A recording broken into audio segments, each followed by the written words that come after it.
Karoline Leavitt stood on the Hannity stage at Fox News, the spotlight highlighting her deep blue suit. At 27 years old, the White House press secretary felt her heart pounding ahead of a high-stakes encounter.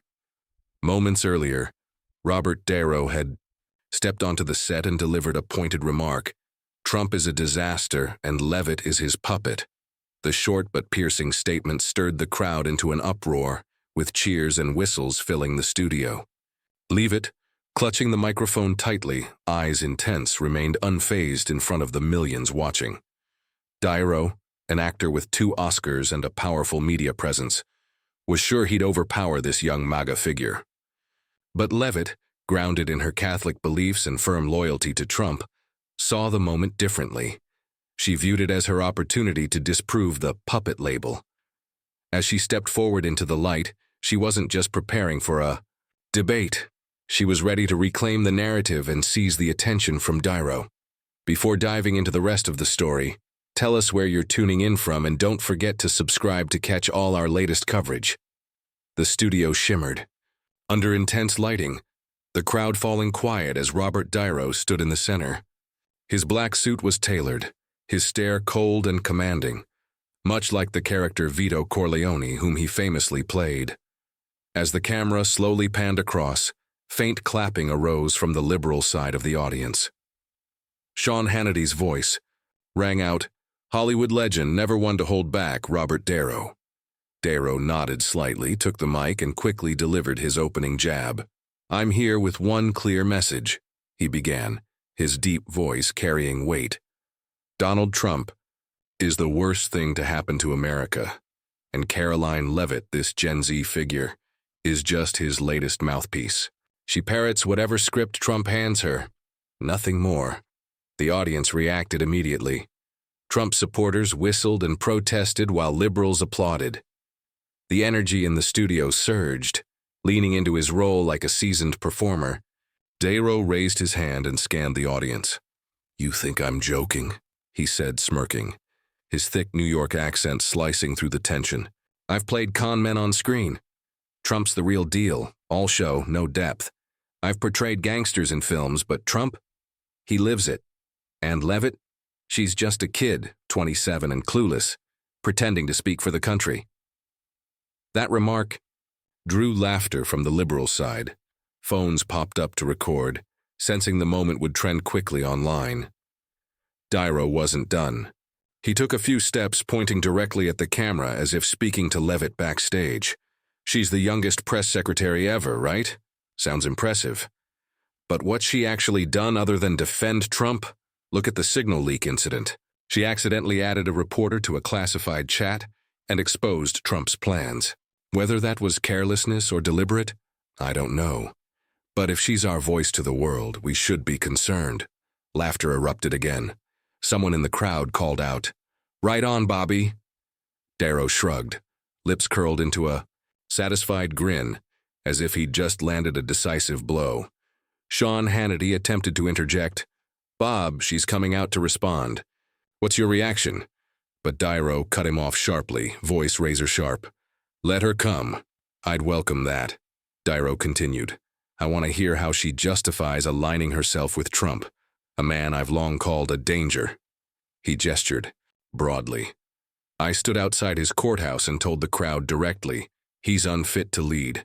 And now he returns, using a Gen Z press secretary as his mouthpiece. It's disgraceful." He waved a dismissive hand as the crowd erupted, half cheering, half loudly booing. Niro began pacing, his tone lowering into something more theatrical, reminiscent of his iconic taxi driver role. "Listen, I'm not here for theatrics. I've lived through decades of American history. I didn't grow up in fake palaces like Trump. I came from real streets. I built my career. I've made films that matter. Trump, he tears things down. And Leavitt, she's just the young, polished face he hides behind. It's an illusion. Look, I'm modern, but I see through it." He paused, his voice intensifying. "She's devout, prays every day, fine. But if those prayers are just a shield for Trump, not even faith can redeem that." Laughter broke, out louder this time, and several people rose in applause. Turning toward backstage, Darrow's tone became confrontational. Karoline, I know you can hear me. You say you're fearless, that you'll defend Trump no matter what. So come out, let's hear your voice. No edits, no talking points, just the truth. But be warned, I don't hold back. I've stood against bigger opponents on film sets and in politics. I've never backed down. He pointed to the wings as the crowd roared, the air tense with anticipation. Darrow took a seat, tapping the table lightly, a smug grin spreading across his face. She wants to speak for Trump? Fine. But don't expect silence from me when she does. I'm here to expose it all. Trump, Leavitt, the whole operation. This isn't a scene from a movie. This is reality. And I'll show everyone how she falls. He gave a sly wink toward Hannity, who chuckled loudly. Karoline, you hear? That he's ready. Phones were raised across the studio, all eyes focused on the wings as Leavitt prepared to step out.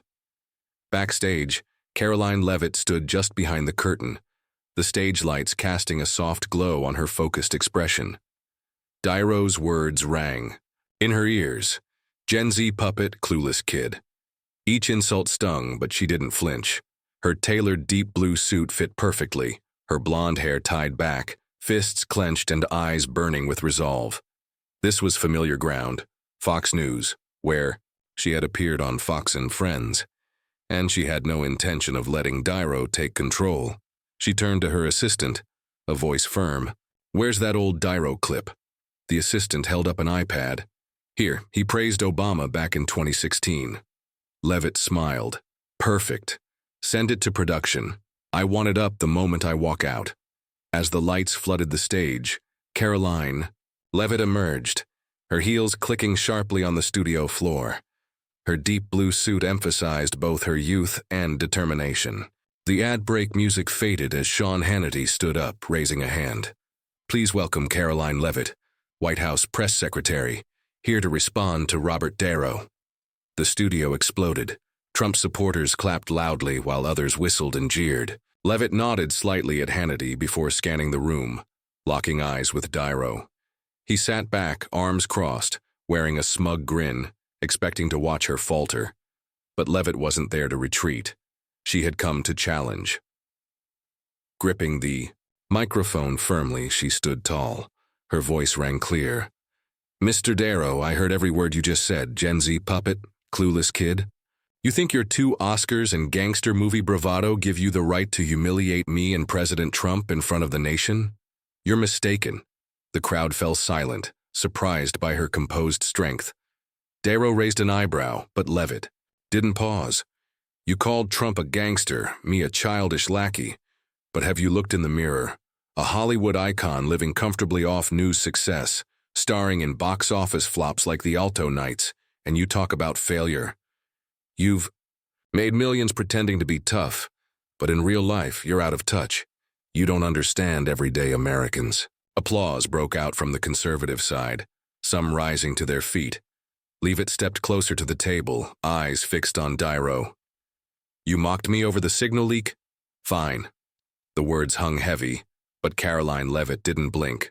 A brief silence followed Robert Darrow's accusation, like the sharp intake of breath before a storm.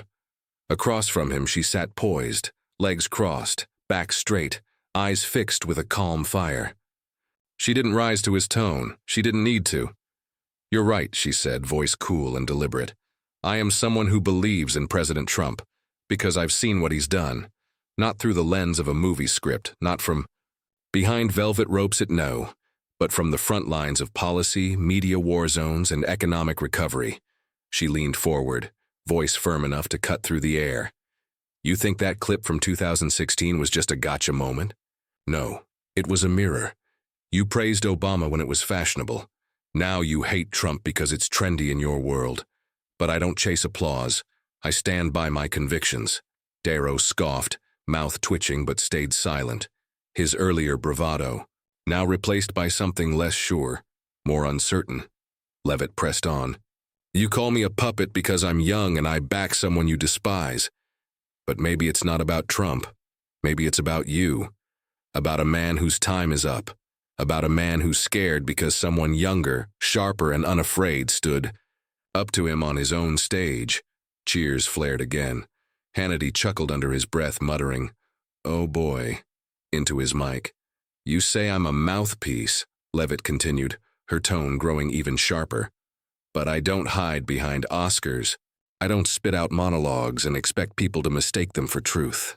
I walk the walk. I've sat in the war rooms. I've faced mobs online and off. I'm not some fantasy crafted in a writer's room. I'm reality, Mr. Niro. Raw and unapologetic." She stood now, stepping toward the front of the stage, as phones lifted across the room, capturing history. "You can dismiss me, mock my age, my faith, my loyalty. But the American people see through the act. They're tired of condescension from coastal elites who pretend they speak for everyone while sipping $1,000 wines in gated homes." Turning back to face him, she finished, clean, sharp, lethal. "You say I'm done? No, Mr. Niro, you're done. The script is flipped. And tonight, America saw it live." The crowd erupted. The chant swelled once again. "Karoline, Karoline," and somewhere between the flashing lights and roaring cheers, Robert Niro, the icon, sat still, silent, outplayed, and outshined by a 27-year-old he'd underestimated. Leavitt turned slightly to Hannity, mic still hot, voice steady. "Let's take questions. I'm just getting started." Robert Niro wasn't ready to back down. Standing firm, hand raised like he was auditioning for another Broadway revival, he barked, "I was right!" His voice boomed, sharp with ego. "You're 27. You haven't lived enough to know what's what, and you dare to come on Fox News to teach me about truth?" But the crowd wasn't buying it. Whistles cut through his rant, MAGA supporters shouting, "Sit down, Bob." He spun toward them, eyes flaring. "You want me quiet, I won't shut up. I'm here for the truth. Trump's unfit, and so is she." But his voice cracked, the force behind it gone. And laughter followed like a wave crashing down. Hannity, trying to cool the moment, raised a hand. "Bob, cool it." "Karoline." Leavitt just smiled. Calm, composed, unshaken. "He says he's here for the truth," she said, gesturing toward the screen that had played his 2016 Obama praise clip. "Then how do you answer that? You said Obama had vision. Trump brought change. Which is it?" Niro jabbed a finger toward the now dark screen. "So what? I can change my mind. I'm not a puppet like her. She reads Trump's script word for word." That line only brought more laughs. Someone from the audience shouted, "Really done now, Bobby?" Leavitt leaned in slightly, her smile barely there but sharp enough to cut. "Scripts? I don't need anyone to write my words, Mr. Niro. But your whole life is a script. From The Godfather to The Irishman. You're not here because of the truth. You're here because of credits." The audience exploded again, louder this time. Niro's grip tightened on the mic. His face flushed deep red. "Don't get cocky with me," he shouted, voice trembling.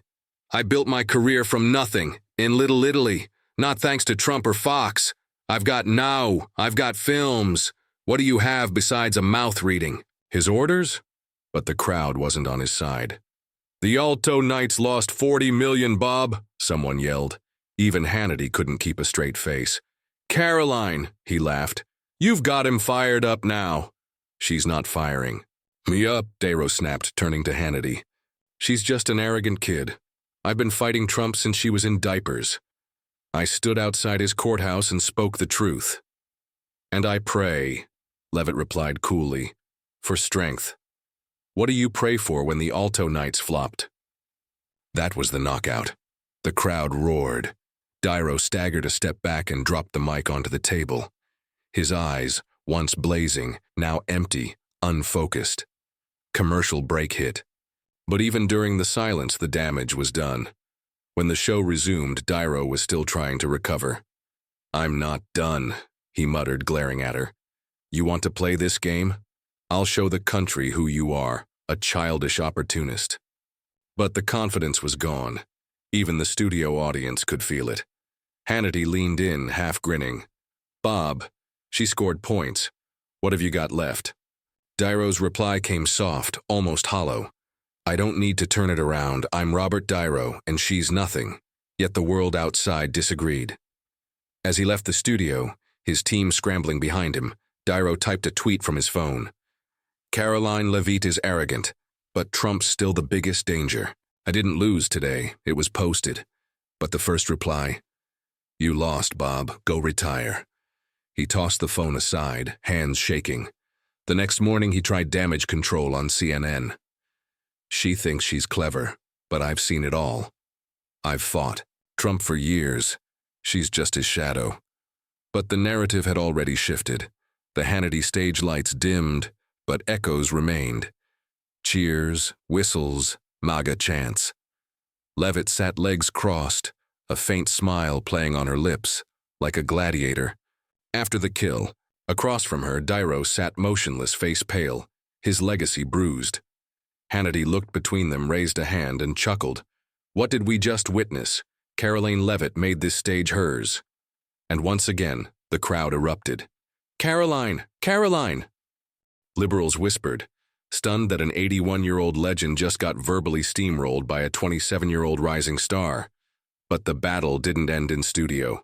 Within minutes, Fox News posted the highlight reel.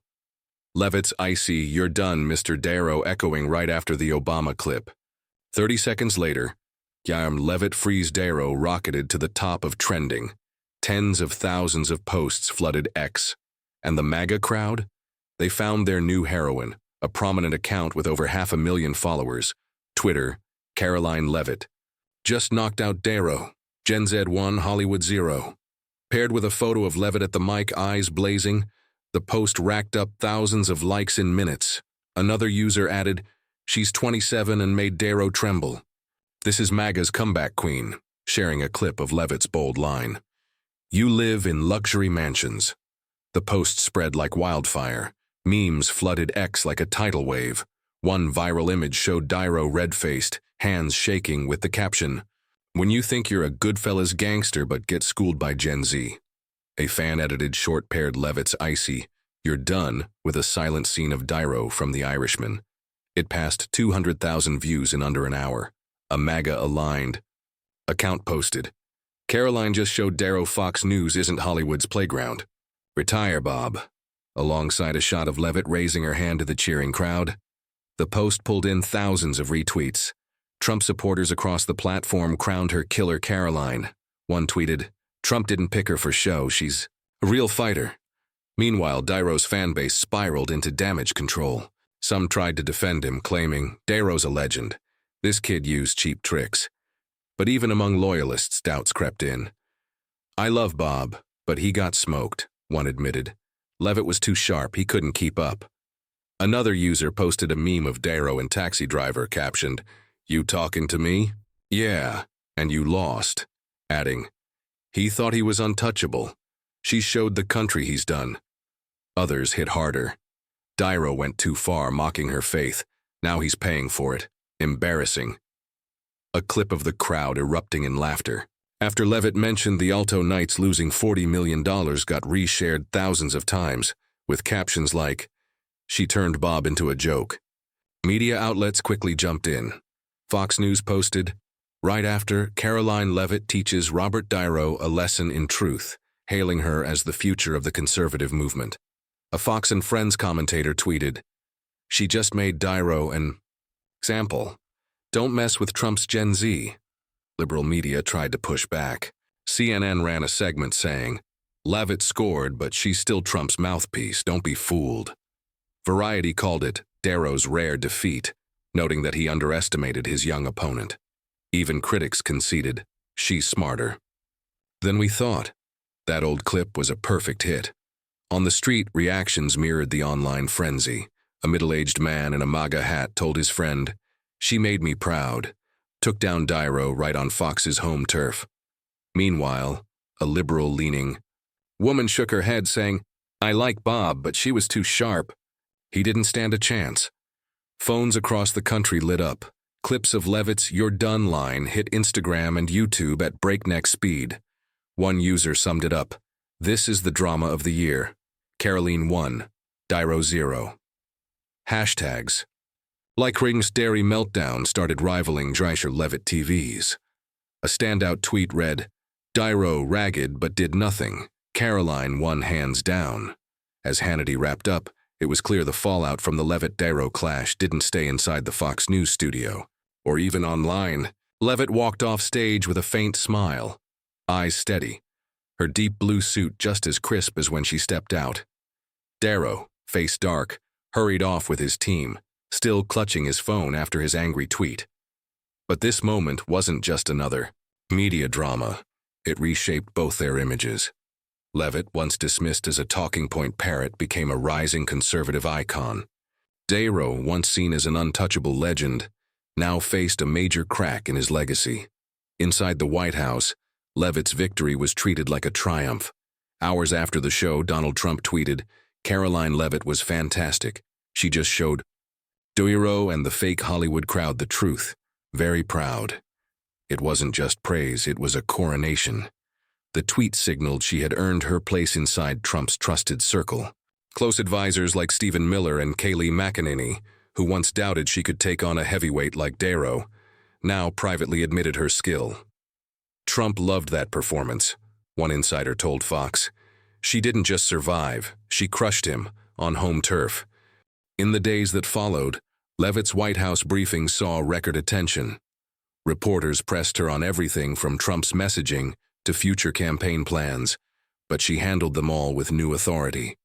The moment she shut down Robert Niro on national television didn't just shift headlines, it rewrote the playbook for what Gen Z conservatives could do. "I faced Niro. These questions don't faze me," she said, her smile silencing the room. Conservatives quickly crowned Karoline Leavitt the Gen Z star of MAGA. Charlie Kirk, a prominent conservative host, tweeted, "Karoline Leavitt is the future, youth, faith, and fearless. She just taught Hollywood a lesson." Breitbart echoed the sentiment, praising her for doing what veteran politicians wouldn't dare, taking down Niro in front of millions. Small polls across X showed overwhelming support from the MAGA base. One user wrote, "She crushed Niro, put her in the Senate."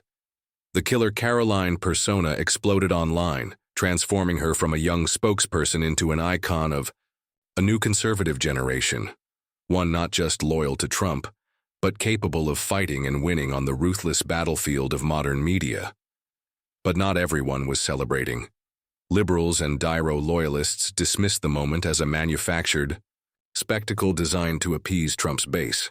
A Daily Beast piece labeled her a mere talking puppet, arguing that using a strategically clipped video doesn't make her skilled, just well-trained. An MSNBC commentator conceded she was sharp but reminded viewers, "She still speaks for Trump, whom Niro rightly called a danger." Yet even her critics couldn't ignore her impact. A CNN journalist admitted Niro had clearly underestimated her, and that she now had a spotlight conservatives would exploit for all it was worth. The earlier Signal app fiasco that once threatened to define her faded behind a new image, that of a fearless, polished warrior. For Niro, the aftermath hit hard. He appeared on CNN the next day, trying to reclaim the narrative. "She's arrogant, but Trump is still the real issue. I didn't lose. I'm just speaking the truth," he said. But the energy was gone. His voice lacked force, and it was clear to viewers he had lost control of the story. Loyal fans rushed to defend him online, insisting, "Niro's a legend. One bad night doesn't erase that." But others were blunt. "He just got humiliated by Leavitt. He's done." Variety summed it up simply, "Niro's rare flop." The article noted how he failed to anticipate the force of a Gen Z opponent. Unafraid to punch back, some media outlets criticized his decision to mock Leavitt's Catholic faith, arguing it made him appear more like a bully than a bold truth-teller. Still, his legacy remained intact in many ways. As one fan tweeted, he still has 2 Oscars, millions of fans, and a legacy from The Godfather Part 2 to The Irishman. But the clash undeniably left a dent. Media analysts pointed out that while Niro excelled in roles where he played off established power dynamics, facing someone like Leavitt, a newcomer who counterattacked with precision, disoriented him. The Atlantic posed the question plainly. At 81, is Robert Niro still a relevant force in today's political media landscape? Some fans suggested he stick to film, especially with the upcoming Zero Day, instead of sparring with digital native conservatives like Leavitt for Karoline Leavitt. The moment was validation. At 27, she had flipped Darrow's own jabs back at him, turning the insult of being a Gen Z puppet into her biggest strength. She used his 2016 rhetoric to trap him in his contradictions, from helping Kayleigh McEnany to becoming the youngest ever White House press secretary. Leavitt had honed her presence in the fire of Fox News debates. Her Catholic beliefs, shared openly in interviews with Christian outlets like CBN, weren't just a personal anchor. They resonated deeply with millions of conservative Americans. When Donald Trump tweeted, "Very proud," it wasn't mere praise. It was an endorsement of the next generation of MAGA leadership. She didn't just defend Trump. She showed that Gen Z conservatives could lead and could weaponize the media just as ruthlessly as their critics. Fox News, once Darrow's turf, was now hers. In contrast, Darrow represented a fading chapter. With 2 Oscars, an Emmy, and a resume that spanned from Goodfellas to The Irishman, he had been Hollywood's anti-Trump lion, roaring outside courtrooms and into headlines. But this moment exposed his vulnerability. At 81, he had bet on experience defeating youth. Instead, her lines, "You're done," and "The Alto Knights lost 40 million," hit like daggers, leaving him visibly shaken and out of touch with a faster, meme-driven political reality. His legend may endure, but so does the dent. The story, Karoline Leavitt destroys Robert Darrow on live TV.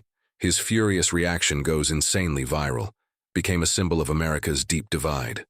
A moment that didn't just spark partisan celebration or criticism, but highlighted how media, social platforms, and generational tension now shape the very core of modern power.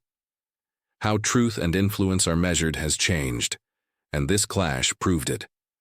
At just 27, Karoline Leavitt used Robert Darrow's own 2016 clip to flip the script, turning his Gen Z puppet jab into a powerful counterstrike.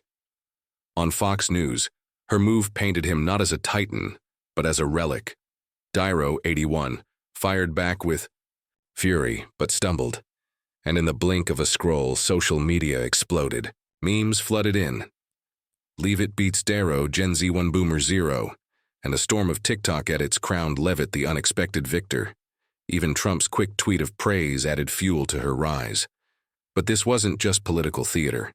It was a snapshot of today's America, where youth challenges legacy and the one who shapes the online narrative, on X or TikTok, wins the war of perception. The real lesson? Never underestimate your opponent, and always come armed. Whether you're in a workplace, debate, or a digital showdown, Leavitt won because she studied her opponent. She used Darrow's own words to land her blows and refused to wear the label he tried to slap on her. That's a strategy anyone can borrow when facing criticism in life. Flip the narrative and turn an insult into momentum. Darrow lost because he overestimated the power of reputation and underestimated the edge of preparation. He thought Goodfellas' glory would carry him through. It didn't. It's a warning to all. In a country where a Trump tweet or a viral hashtag can rewrite the story in minutes, sharpness beats seniority. Leavitt stood her ground, used facts as weapons, and defined herself before anyone else could. That's the new rule of influence, whether you're Gen Z or a boomer. Power now lies in readiness and strategy, not just in age or accolades. Thanks for watching Karoline Leavitt's dramatic takedown of Robert Darrow.